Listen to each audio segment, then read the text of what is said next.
Welcome everyone, this is Tarun Alawat. Today we are going to study one more topic of chapter number 2, potential and capacitance. The topic is capacitance of a parallel plate capacitor with dielectric slab. Right? तो last lecture में हम पढ़ चुके थे what are dielectrics, dielectrics are insulators, और हमने ये भी जाना था कि capacitance of a parallel plate capacitor कैसे हमने निकालते हैं, यानी कि उसका फॉर्मूला आया था हमारे पास C is equals to epsilon naught A upon D। ये फॉर्मूला भी हम डिराइव कर चुके हैं।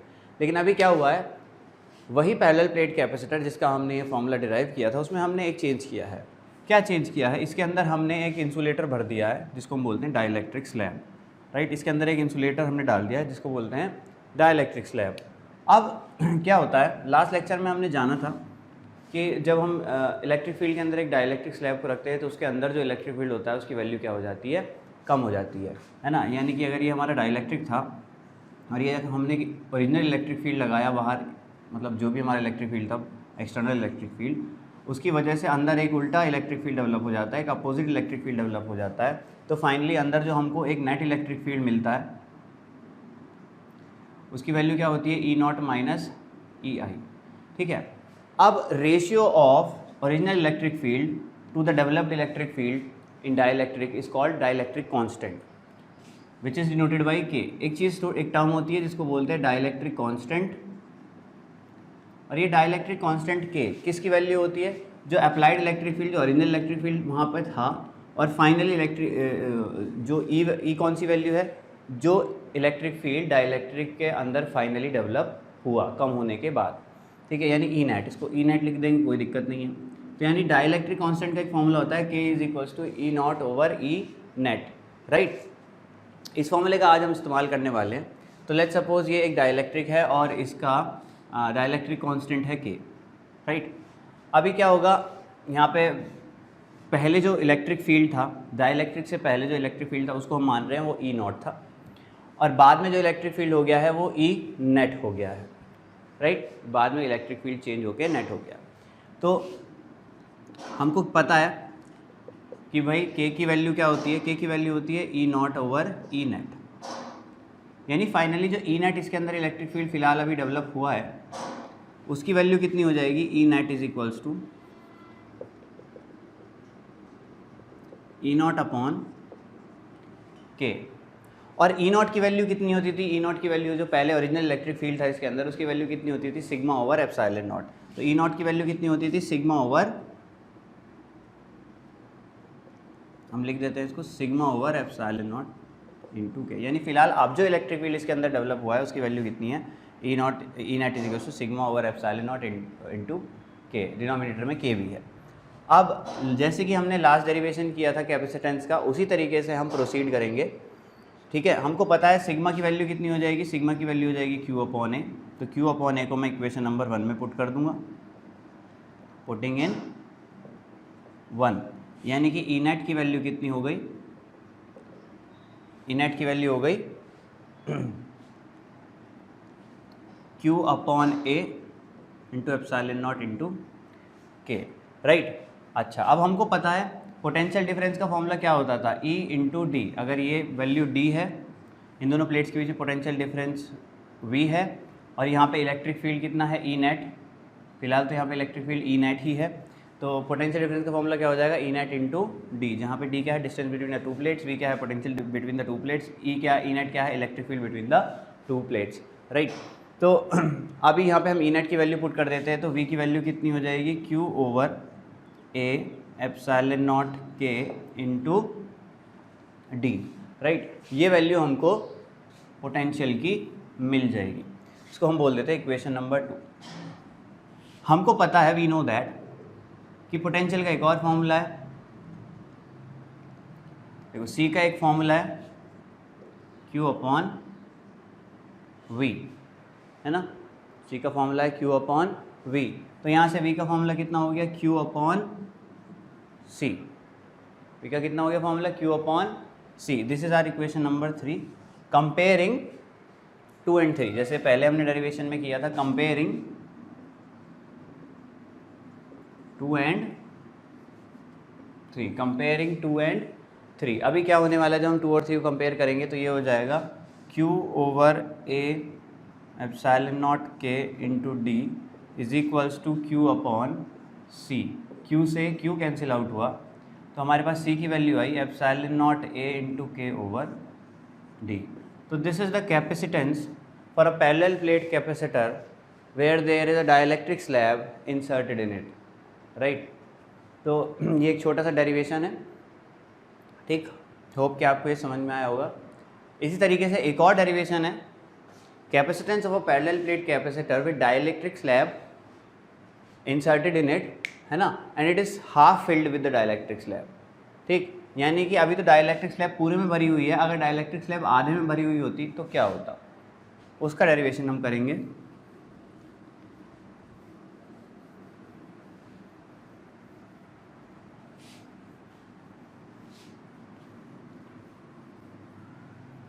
तो capacitance of a parallel plate capacitor with half filled या partially filled dielectric slab.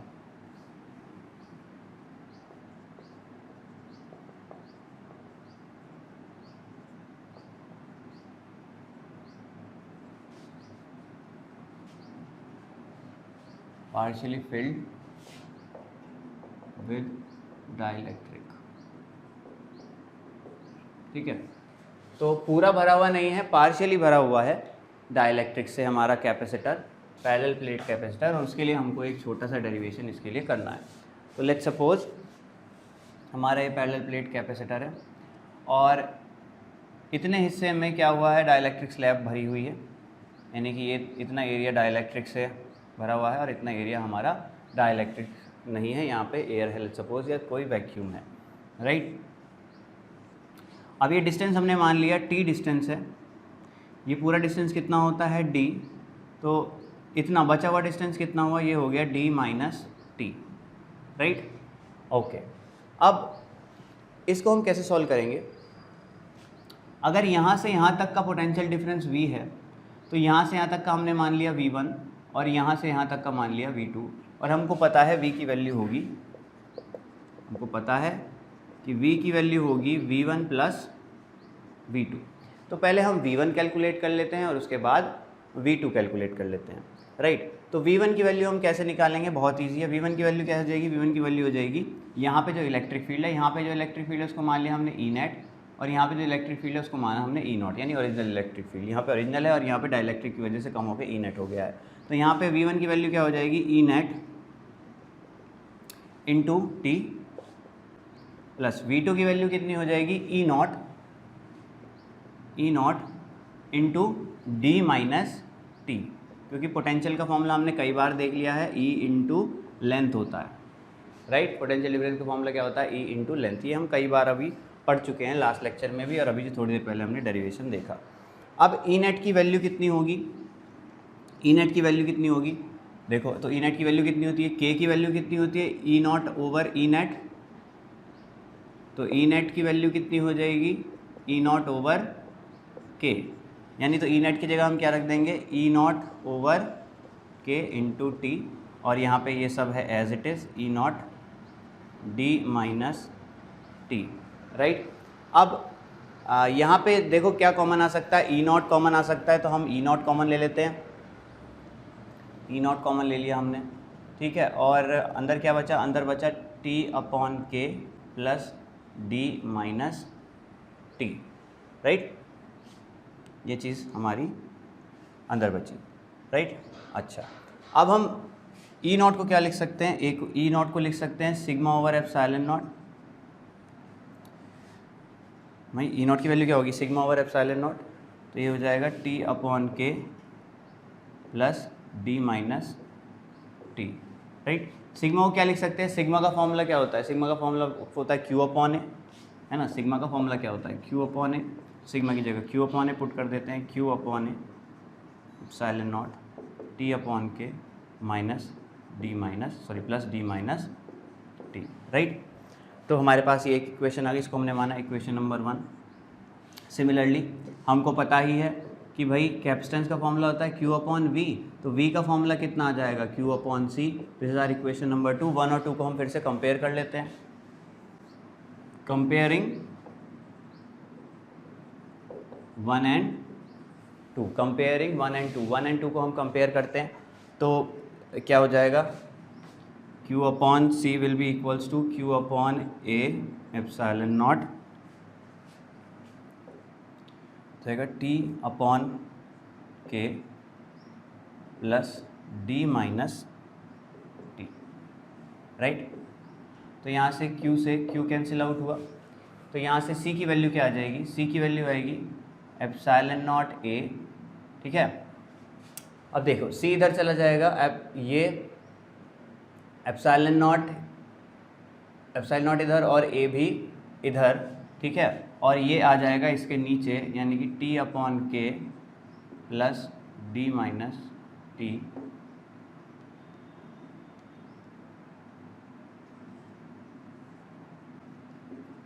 right, this is the value for capacitance of a parallel plate capacitor partially filled with dielectric, ठीक है, partially filled with dielectric, ठीक। अच्छा, अब ये formula हमको मिल गया capacitance of a parallel plate capacitor partially filled with dielectric. अब let's suppose वो क्या बोल देते, वो ये बोल देते कि भाई हमारा जो कैपेसिटर है वो हाफ फिल्ड है, आधा भरा हुआ है, आधा भरा हुआ है, यानी टी की वैल्यू कितनी हो जाएगी, D/2। टी की वैल्यू कितनी हो जाएगी, D/2 हो जाएगी, है ना, क्योंकि अगर डाइलेक्ट्रिक यहाँ तक आ रहा है तो इतना D है, तो इतनी वैल्यू कितनी हो जाएगी, D/2। तो टी की वैल्यू कितनी हो जाएगी, D/2। तो ये स्पेशल केस हमारा बन गया इस डेरिवेशन का। तो हम देख लेते हैं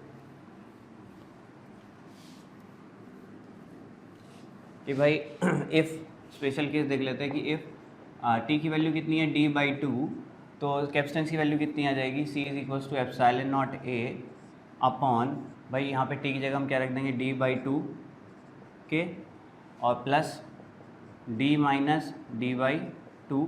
सॉल्व कर लेते हैं, कितना आ गया, एप्सिलॉन नॉट A, ठीक है, और ये हो गया D/2 के, और इसको सॉल्व कर लेंगे, कितना आ गया, D/2, राइट। अब यहाँ से हम क्या कॉमन ले लेते हैं, D/2 नीचे कॉमन आ जाएगा, नीचे क्या कॉमन आ गया, D/2, और अंदर क्या बचा, अंदर बचा 1/k प्लस 1। 2 को ऊपर ले जाते हैं, है ना, 2 को ऊपर ले जाते हैं, 2 को ऊपर ले जाएंगे, क्या हो जाएगा, एप्सिलॉन नॉट A/D, और ये हो गया D/2। और अगर आप इसका एलसीएम लेना चाहते हो तो ले लो, नहीं लेना चाहते तो ये भी, राइट। अब यहाँ से क्या हो जाएगा, D/2 नीचे कॉमन आ जाएगा, यहाँ पे आ जाएगा 1 प्लस क्या कॉमन आ गया, D/2, और अंदर क्या बचा, अगर आप ऊपर ले जाते हैं प्लस, फाइनली हमको क्या मिलेगा, 1 को ऊपर ले जाते हैं, के ऊपर ले जाते हैं, और D ऊपर ले जाएंगे तो क्या हो जाएगा, एप्सिलॉन नॉट फाइनल फॉर्मूला। और अगर आप इसका एलसीएम लेना चाहते हो तो ले, कैपेसिटेंस है पैरेलल प्लेट कैपेसिटर, एलसीएम ले लो तो क्या हो जाएगा, डाइलेक्ट्रिक आ जाएगा, यहाँ पे आ जाएगा 1 प्लस k। तो आज के लेक्चर में हम इतना ही पढ़ेंगे, और बात करेंगे नेक्स्ट लेक्चर में, क्या मिलेगा, 2 epsilon not k over D into 1 plus k। This will be the final formula for capacitance of a parallel plate capacitor half filled with a dielectric slab, right।